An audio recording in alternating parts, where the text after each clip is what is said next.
내 생생 경제가 그렇게 좋다며?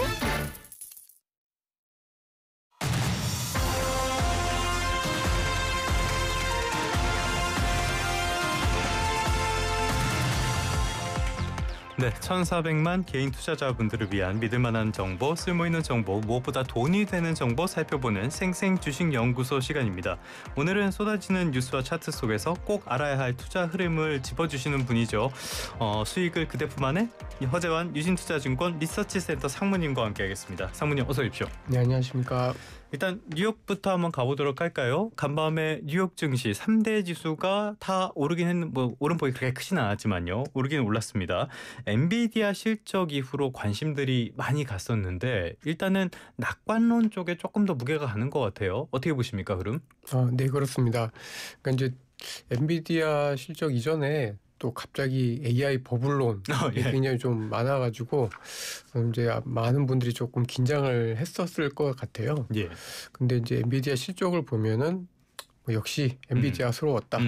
그리고 약간 가이던스가 조금 이제 3분기 매출에 대한 전망 자체가 약간 낮게 나오긴 했는데 예. 그것도 이제 중국을 뺀 거라 HV20 수출을 계속 꾸준히 하게 되면은 나쁠 것 같진 않아서 약간 그런 거 생각하면 굉장히 좀 잘한 거 아닌가. 여전히 좀 고성장할 수 있다라는 어떤 자신감들이 좀 나타나면서 그래도 뉴욕 주식시장이 조금 빠지기는 그러니까 조금밖에 안 오르긴 했지만 어쨌든 사상 최고치이고 계속해서 상승세를 이어가는 흐름이라 미국 시장 자체는 의외로 굉장히 좀 견고하다라고 AI 버블론이나 파월의장 쿡 이사 이런 여러 가지 노이즈에 비하면은 굉장히 좀 잘 견디고 있다 이렇게 좀 보여집니다. 왜 이렇게 잘 견디는 겁니까? FOMC에 대한 기대감입니까? 뭡니까?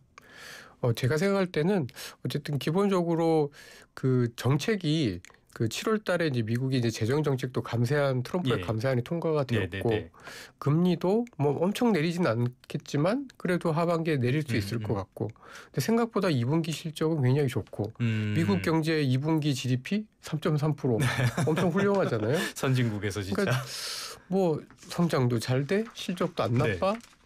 금리나 정책은 굉장히 좀 우호적이야. 주가가 빠질 일은 비싸다라는 이유 말고는 별로 없다라고 보는 게 좀 맞지 않나 싶습니다. 그런데 트럼프 보유국이잖아요. 이제 슬슬 부작용이 나올 시점인 것 같긴 한데 경제 계속 이렇게 튼튼하게 잘 갈 수 있을까요? 지속성에 대해서는 의구심이 분명히 있긴 한데요.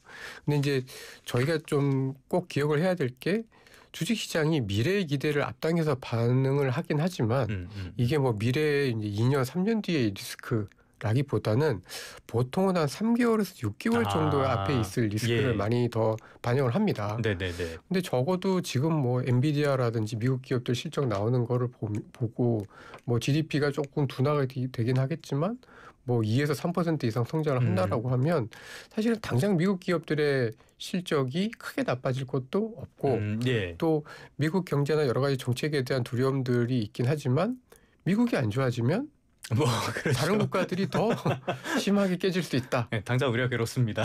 그렇게 생각이 드니까 여전히 이제 미국으로는 계속 돈들이 꾸역꾸역 꾸준히 들어가고 있는 게 아닌가 싶습니다. 참 그런 거 보면 부럽긴 진짜 부러워요. 종목 하나 볼까요? 엔비디아 실적이 나오고 막상 엔비디아 주가는 오늘 조금 약세였는데 코어위브 주가가 많이 올랐더라고요. 이 회사 데이터 센터 그 회사인 거죠? 코어위브가 뭐 하는 회사냐면 주로 이제 엔비디아가 GPU의 거의 60% 70%를 만드니까 이제 이 GPU를 빌려주는 역할을 합니다. 그러니까 이제 그 엔비디아가 만드는 그 GPU라는 칩, AI를 트레이닝하는데 꼭 필요한 칩이 부족해요. 원하는 만큼 다 살 수도 없습니다. 아무리 비싸게 줘도. 그러니까 이거를 이제 자기네들이 그 GPU를 확보를 해서 필요로 한 이제 언어 모델을 만들려고 하는 회사들한테 빌려줍니다. 그래서 어떻게 보면 이 코어위브라는 회사랑 엔비디아가 같이 가는 회사다. 이렇게 좀 볼 수 있을 것 같고. 엔비디아도 여기 지분 갖고 있나? 그랬지 않나요? 네, 맞습니다. 그래서 같이 간다라고 좀 봐야 될 것 같고. 근데 오히려 이제 코어위브라는 회사는 약간 GPU 때문에 생긴 파생된 회사잖아요. 네. 그러니까 이제 엔비디아보다는 조금 더 예민한 거죠. 아, 그러니까 엔비디아는 GPU 이해했습니다. 말고도 뭐 예. 로봇도 있고 뭐 다른 사업 비즈니스 영역들이 있기 때문에 그쪽에서 돈 벌면 또 잘 될 수가 있는데 얘는 꼭 GPU, AI, 인공지능 이런 것만 잘 되면 잘 돼야만 하는 회사이기 때문에 훨씬 더 이런 AI의 뭐 버블론이라든지 엔비디아의 어떤 실적에 대해서 훨씬 예민한 그런 기업이다. 예. 이렇게 이해하시면 될 것 같습니다. 아, 그렇기 때문에 조금 더 예민하게 반응을 했다. 자, 그런데 예민하게 반응할 곳이 한 곳 더 있는데 우리나라 기업들 삼성전자하고 SK하이닉스의 주가는 뭐 그렇게까지 극적으로 움직이는 것 같지는 않아요. 큰 영향이 없다고 봐야 되는 겁니까? 어떻게 봐야 되는 겁니까, 이건? 그러니까 이게 이제 좀 그 저희가 AI에 있어서 예. 약간은 이제 세컨 티어라는 거죠. 나쁘게 얘기하면. 네네네. 그러니까 SK 하이닉스가 물론 당장 HBM을 엔비디아한테 납품을 하다 보니 조금 더 이제 직접적인 관련성이 높아서 이제 주가는 그래도 좀 오르긴 했는데 예. 이제 뭐 그 아무래도 뭐 이런 AI 칩을 직접 저희가 만드는 건 아니니까. 그러니까 GPU가 만드는데 들어가는 일부를 저희가 만드는 거다 보니 약간 이제 민감도가 조금 더 떨어지지 않았느냐 이렇게 좀 볼 수 있을 것 같습니다. 아쉽네요. 좀 더 올랐으면 좋겠는데 특히 삼성전자는 워낙 가지고 계신 분들이 많아서 더 올랐으면 좋겠는데 오늘 가까스로 다시 7만 전자에 올라섰거든요. 참 힘을 못 봤네요. 근데 이제 제가 봤을 때는 그 삼성전자가 그래도 최근에 이제 테슬라와 손을 잡으면서 예. 물론 여전히 경쟁력에 대한 어떤 의구심들은 남아 있긴 합니다만은 어느 정도 파운드리가 그래도 올해는 아니더라도 내년 내후년에 좀 살아날 수 있을 거다라는 기대감은 좀 분명히 만들어졌고 예. 그리고 무엇보다도 삼성전자 주가가 지금 싼 편입니다. 아, 그렇죠. PBR 기준으로 한 1.1배 정도 수준인데 네네네. 이게 하이닉스랑 거의 지금 뭐 한 2배 가까이 차이가 났어. 그러니까 하이닉스가 PBR이 지금 거의 2배가 조금 안 되고 예. 전자가 이제 1.1배니까 사실은 거의 2배 가까이 차이가 났다가 지금 약간 최근 들어서 하이닉스가 조금 약해지면서 이제 그 갭이 줄어들고 예. 있는데 아마도 이것보다 더 갭이 벌어지지는 않을 겁니다. 그래서 아마도 삼성전자가 많이는 못 오르고 있지만 바닥은 좀 지나지 않았나. 그리고 아마도 이제 내년에 미국이 정말 금리 인하를 하고 미국 경제가 조금 더 안 나빠진다. 그러면 AI뿐만 아니라 이제 일반 뭐 반도체, 뭐 PC나 뭐 핸드폰이나 이런 쪽에서 경기가 조금이라도 좀 좋아지면은 오히려 이제 삼성전자 쪽에서 조금 더 업사이드가 있기 때문에 뭐 적어도 내년 상반기까지 삼성전자는 뭐 하이닉스만큼 이렇게 탄력적이거나 뭐 아주 경쟁력을 회복한다라고 기대하기는 어려워도 바닥은 지나서 조금씩 우상향할 거다. 이렇게 보는 게 좀 맞을 것 같습니다. PBR이 1배 조금 넘는다는 거는 무슨 뜻이죠? 자산 정도 수준밖에 안 되고 있다 이렇게 봐야 되는 겁니까? 그렇습니다. 그러니까 PBR이 1배라는 거는 부채 빼고 다 팔아서 그 지금 현재 공장하고 다 팔아가지고 벌어들일 수 있는 수익이 지금 이제 그 주식시장에서 보여주고 있는 시가총액이랑 똑같다는 얘기거든요. 그러니까 지금 거의 그냥 파산 직전 정도의 흐름을 반영을 하고 있다. 뭐 이렇게 좀 봐야 될 것 같습니다. 빅테크들은 이 PBR이 얼마나 합니까? 뭐 미국의 빅테크 기업들은 뭐 5배, 10배 이렇게 하죠. 언젠가 우리도 그런 자리에 좀 오르는 날을 봤으면 좋겠습니다. 자, 미국 시장의 또 하나의 변수라면 역시 FOMC 아닐까 싶은데 일단은 다들 다음 주에 나올 만한 고용 지표 이걸 주목해야 된다 말씀을 하시더라고요. 어떻게 나올 것 같고 FOMC 결과는 어떻게 전망하십니까? 미국의 고용 지표는 제가 생각할 때는 걱정보다는 참 잘 나오지 않을까 싶습니다. 그러니까 이제 미국의 이번에 그 고용이 다들 아시겠지만 8월 1일 날 나왔던 7월 달 미국 고용이 완전 충격적이었고 그러니까 사실은 이제 신뢰가 안 가는 그런 정도의 어떤 그 하향 조정이 있었던 지표였는데 그래도 사실 아주 예민하게 보면 고용이 지난달보다는 좀 늘었거든요. 그래서 사실은 이제 또 그 미국도 이제 7, 8월이 되면은 약간 휴가 시즌이고 9월 달이 되면은 뭐 미국의 학기도 시작을 하게 되고 뭐 이제 또 새로운 어쨌든 회계 연도가 시작이 되는 게 9월이잖아요. 그러니까 저희는 이제 보통 12월 결산법인 또는 뭐 3월 많죠. 예. 결산법인 이렇게 많은데 금융사가 3월 예. 정도에 하고. 근데 미국은 오히려 이제 9월에 시작하는 회사들이 의외로 많습니다. 티는 멋대로더라고요. 막 회계 네. 기준을 잘 모르겠어요, 거기 그래서. 그래서 오히려 이제 미국은 여름 지나서 새롭게 시작을 하는 회사들이 좀 있기 때문에 뭐 저는 오히려 조금 고용이 나쁘지 않을 걸로 예. 좀 예상을 좀 하고 있는데 그러면은 금리 못 내리는 거 아니에요? 네, 그렇죠. 저는 그래서 잘 못 내릴 거다라고 생각합니다. 근데 분명히 이제 미국의 고용이 지금 코로나 이전보다도 2018년, 2019년 그러니까 코로나 이전보다도 고용이 굉장히 좀 안 좋고 안 좋다라는 게 어느 정도 안 좋냐면 뭐 엄청나게 사람을 막 자르고 이런 건 없습니다. 네네네. 근데 미국에서도 이제 민간의 일자리가 중요하잖아요. 네. 근데 이 일자리 중에서도 예를 들면 뭐 병원에서 일하시는 분들, 그다음에 이제 학교에서 일하시는 분들, 별로 이렇게 경기에 영향을 안 받는 분들을 네. 빼고 보면은 좀 그 감소를 했습니다. 그리고 과거에 보면 요 정도 이렇게 일자리가 감소를 하게 되면은 연준이 금리를 내리는 경향들이 좀 많긴 해서 예예.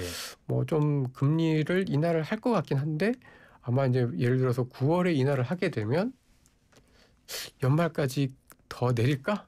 이런 정도로 예상을 좀 하고 있습니다. 그러니까 지금 시장에서는 뭐 올해 한 2번, 3번, 예예예. 내년 상반기까지 한 4번 정도, 5번 정도 이렇게 인하를 많이들 예상을 하시는데 저는 글쎄요 올해 한 번, 내년에도 한 2번 요 정도 네. 인하 정도에 그치지 않을까라고 예상을 하고 있습니다. 뭐 시장에서는 작년에 기준금리를 뭐 6번, 7번 내릴 거다 막 이러기도 했었는데요. 뭐 하나만 살짝만 짚어볼게요. 지금 연준 내부에서도 이 잡음이 있잖아요. 쿠기사. 이 네. 사람 뭐 쫓아내네 마네. 일단 해임은 했는데 이게 지금 법정 다툼으로 가는 것 같아요. 이런 것들은 시장에 영향은 안 미치고 있습니까? 이게 진짜로 해임이 된다라고 하면은 예. 이 쿡 이사가 사라짐으로써 그 내년 2월에 그 연준의 그 지역 연은 총재들이 다 바뀌거든요. 예. 5년마다 한 번씩 바뀌는데 공교롭게도 내년 2월에 이제 지역 연은 총재들이 바뀌는데 이 FOMC가 12명인데 7명이 이제 그 대통령이 지명하는 그 연준 이사들이 있고 5명이 이제 그 지역 연은 총재들이 이제 돌아가면서 이제 그 표를 행사를 해가지고 이제 금리 인하 결정을 하게 되는데 이 5명이 다 바뀝니다. 네네네. 그러니까 쿠기사가 있는지가 없는지가 굉장히 중요한 거죠. 근데 지금 당장은 시장에서 크게 염려하지 않는 거는 이게 어쨌든 법정으로 갈 거고 법정에서의 다툼은 지리하게 오래 지속될 수 있기 때문에 적어도 이게 올해 말 내년 초까지는 크게 문제가 될 것 같지는 네. 않다라는 것 때문에 시장에서는 크게 영향을 좀 받고 있지는 않지만 분명히 이거는 뭐 심심하면 트럼프 대통령이 SNS로 전 대통령 그 하면서 메트로스 소셜 진짜. 그렇게 시간이 있으신가 싶어요. 엄청 바쁘신 것 같고 나이도 80이 넘으셨는데 굉장히 부지런한가?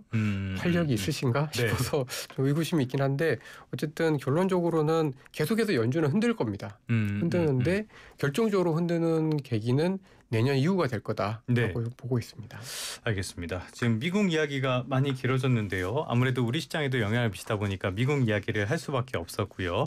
우리 시장으로 와보도록 할게요. 요즘 우리 시장이 별로 그렇게 힘을 잘 못 받고 그렇다고 조정을 많이 받는 것도 아니고 지지부진하게 가는 것 같은데요. 한미협력 이 부분을 보자면은 역시 조선주 이야기를 해야 될 것 같습니다. 조선주가 잘 가다가 주춤하다가 최근 분위기는 좀 잘 모르겠어요. 이거 어떻게 봐야 됩니까? 근데 이제 한마디로 말씀드리면 조선주는 괜찮을 것 같습니다. 그러니까 사실 이제 주가가 올해 들어서 많이 올랐죠. 예. 많이 올랐고 뭐 아주 싸지도 않습니다. 그렇죠. 근데 사실 이제 그 조선주들의 실적이 반영한 부분하고 이제 주식시장에 대한 어떤 기대치, 그래서 밸류에이션이라고 하는 기대치를 반영한 부분을 나눠 보면은 절대적으로 실적에 대한 기대가 훨씬 컸습니다. 그러니까 별로 비싸지 않다라는 거예요. 네네네. 그런데 이번에 이제 그 한미 협력으로 인해서 조선주들이 이제 주목을 받는 거는 지금 주가가 그렇게 비싸지도 않고 실적도 좋은데 예. 이거 미국이 어쨌든 그 저희 조선업을 선택을 해줌으로써 계속 한국의 조선업이 이 중국이라는 큰 어떤 경쟁 상대로부터 좀 자유롭게 미국과 협력해서 계속 커갈 수 있다라는 확신을 좀 준 것 같습니다. 네. 네, 그래서 조선주들은 좀 긍정적이다. 저는 좀 그렇게 좀 평가를 하고 있습니다. 조선주 전반적으로는 긍정적이었고 시장에 또 영향을 미쳤던 게 HD 현대중공업과 HD 현대미포 이 두 회사가 합친다는 거였어요. 이거는 아무래도 미국 시장이라든지 경쟁력을 더 확보한다는 차원이라고 봐야겠죠. 어떻게 평가하십니까? 네, 저도 긍정적으로 보고 있고요. 예. 그러니까 규모의 경제를 하겠다라는 거예요. 그러니까 이제 현대중공업은 주로 대형 선사하고 이제 전함 같은 거를 만들 수가 있는데 HD 현대미포가 중형 조선사로는 세계 1등입니다. 중국에 밀리는 게 아니군요. 여기도. 그러니까 중형 사이즈에서는 제일 잘 만듭니다. 그러니까 그 미국의 군함을 만드는데 물론 항공모함처럼 큰 것도 있지만 조금 중형 사이즈도 분명히 있는데 이 현대미포가 이 군함을 만들 수 있는 라이선스가 없어요. 근데 이걸 합치면 이 현대중공업은 큰 배만 만드는데 이제 중형 사이즈의 군함도 이 미포랑 힘을 합치면은 만들 수 있는 거죠.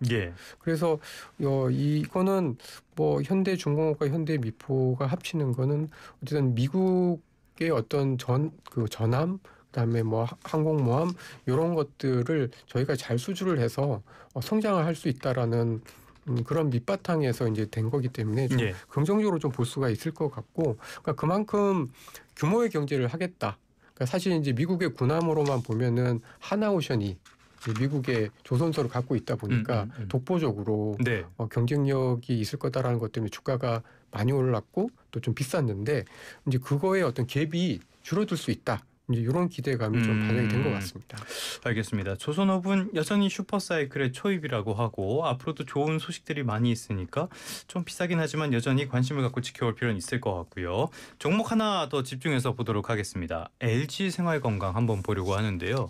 여기 한때 주가가 뭐 거의 200만 원 이렇게 되지 않았습니까? 근데 지금은 30만 원도 안 되네요.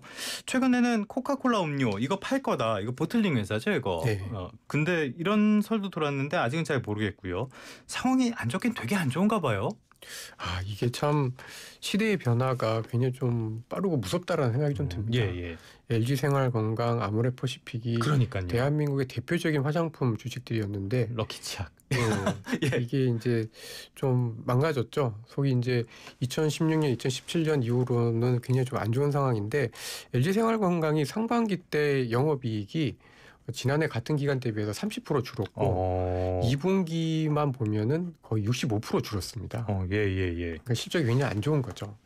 이제 실적이 안 좋은 이유가 화장품이 물론 잘 안 팔리는 거, 근데 안 팔리는 거는 아니고요. 이제 이게 전략에 있어서 약간 미스가 있었다라고 좀 보여지는데 예를 들면 APR이라든지 이런 업체들은 주로 이제 미국에 그리고 온라인으로 많이 팝니다. 지금 시가총액 APR에 추월당했다면서요? 네. 근데 이제 LG생활건강의 미스는 뭐냐면 여전히 이제 미국보다는 이제 중국에 그리고 그것도 온라인이 아니라 면세점과 오프라인 매장을 워낙 많이 확장을 해놨다가 그거를 이제 접고 이제 상각하는 과정에서 계속 이익이 못 나고 있는 상황입니다. 그 상황이 2016년 이렇게부터 계속 이어지고 있는 겁니까? 네. 그러면은 이거 앞으로도 이 회사 주가라든지 이런 거 기대를 하기가 어려운 상황인 건가요? 그러니까 사실 이거 뭐 저희가 뭐 안 된다라고 이렇게 단정 짓기는 어렵지만 아무래도 이제 회사가 그만큼 빠르게 이제 그 어떤 트렌디한 흐름들을 이어갈 수 있는지 없는지에 대해서 약간 투자자들에게 신뢰를 주지는 못했다라고 보는 게 맞는 것 같고, 보통 이렇게 한번 좀 삼성전자와 하이닉스도 약간 이렇게 한번 엇갈리니까 굉장히 오랫동안 삼성전자가 힘든 것처럼 이 LG생활건강도 조금 힘든 국면이 아직은 좀 남아 있는데 아마도 그래도 지금 중국 관련된 사업들의 정리를 꽤 많이 하고 있어가지고 뭐 좀 새로운 전략들을 어떻게 가져가느냐에 따라서 좀 바뀔 거는 같습니다. 그리고 워낙 한국 화장품에 대한 신뢰도 이런 것들이 최근 좋고, 저희가 이제 한국 화장품, 뭐 조선도 마찬가지입니다만 수출을 워낙 잘하고 있기 때문에 뭐 제품에 대한 경쟁력에 있어서 크게 문제는 없다라고 보는 게 좀 맞지 않나. 오히려 회사 내에 어떤 그 전략의 우선순위 이런 부분에 있어서 약간의 미스난 부분들이 있었지 않았나 이렇게 좀 보여져서 기회가 분명히 언젠가는 오지 않을까 싶습니다. 알겠습니다. 예전에 절대 강자였던 노키아 한순간에 무너지는 걸 봐도 영원한 1등은 없는 것 같습니다. 한순간의 실수가 이렇게까지 영향을 미치게 되네요. 지금까지 허재환 유진투자증권 리서치센터 상무와 함께 다양한 주식시장의 이야기 나눠봤습니다. 오늘 말씀도 고맙습니다. 감사합니다.